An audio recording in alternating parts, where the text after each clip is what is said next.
এই গরমে দোকান থেকে আর আইস ললি কিনে খেতে হবে না। আপনারা কিন্তু ঘরে বসেই ম্যাঙ্গো ললিটা তৈরি করে খেতে পারবেন। আর এখন যেহেতু প্রচুর পরিমাণে গরম পড়েছে আর আমও কিন্তু পাওয়া যাচ্ছে খুবই কম দামে। কাঁচা আমের এখন সিজন যাচ্ছে, আমরা কিন্তু প্রত্যেকেই ঘরে আম দিয়ে আইস ললিটা তৈরি করে রেখে দিতে পারি আর সারা মাস খেতে পারবো।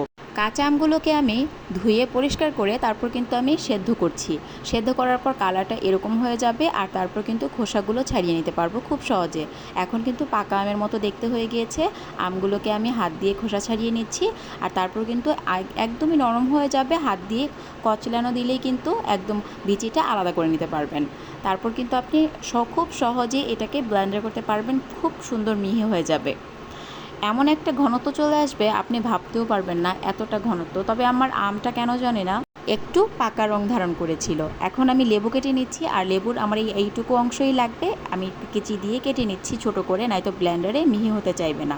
এখন দিয়ে দিচ্ছি চিনি। আমি এখানে 4টা আমের জন্য 6 চামচ পরিমাণ চিনি অ্যাড করেছি। আর লবণ তো দিতেই হবে, যেহেতু টক টক জিনিসে লবণ দিলে টেস্টটা বেড়ে যায়। এখন ব্লেন্ড করে নেব। আমি হাফ কাপের মতো একটু পানি অ্যাড করেছি। এখানে আমি অল্প পরিমাণ পানি অ্যাড করেছি। আপনারা যতগুলো আইসক্রিম বানাবেন ততটুকু পানি দিতে পারবেন, তবে সেই ক্ষেত্রে চিনিটা একটু বাড়িয়ে দিবেন আর ঘনত্বটা বেশি আসার জন্য আমটা একটু বাড়িয়ে দিবেন। এখন কিন্তু আমি আইসক্রিমের মোল্ডে ঢেলে নিচ্ছি। আপনারা কিন্তু একটা বাটিতেও রেখে দিতে পারেন, এমনিতে চাকু দিয়ে কেটেও খেতে পারেন। আর আমার এই যে মোল্ডটা, এই মোল্ডটা আমি অনেক দিন আগেই ফ্রিজের সাথে পেয়েছিলাম, তবে এটা আমার ব্যবহার করা হয়ে ওঠেনি, কারণ এটার উপরে যে কাঠিগুলো দেওয়া থাকে এগুলো আমার ছেলে 2 থেকে 4টা ফেলে দিয়েছিল।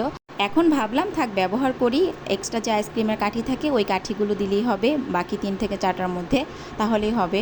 ব্যবহারটা করি, জিনিসটা নষ্ট করার তো কোনো দরকার নেই। তো এখন একটু বেশি হয়ে যাওয়ার কারণে আমি উঠিয়ে নিচ্ছি, নয়তো ঢাকা যাবে না। আইসক্রিমের যে কাঠিগুলো এটা দিয়ে দিলে দেখা যায় বেশি উচকে যাবে, পড়ে যাবে। তো একটু কমিয়ে নিলাম। এখন কিন্তু আমি কাঠিগুলো দিয়ে দিচ্ছি। এই আইসক্রিমটা একদম একটা করে আপনি দুপুরে গরমে খাবেন, দেখবেন কী যে ভালো লাগে। মনটা একদম ঠান্ডা হয়ে যাবে, মাথাটা ধরে থাকলে মাথা ধরার কমে যাবে।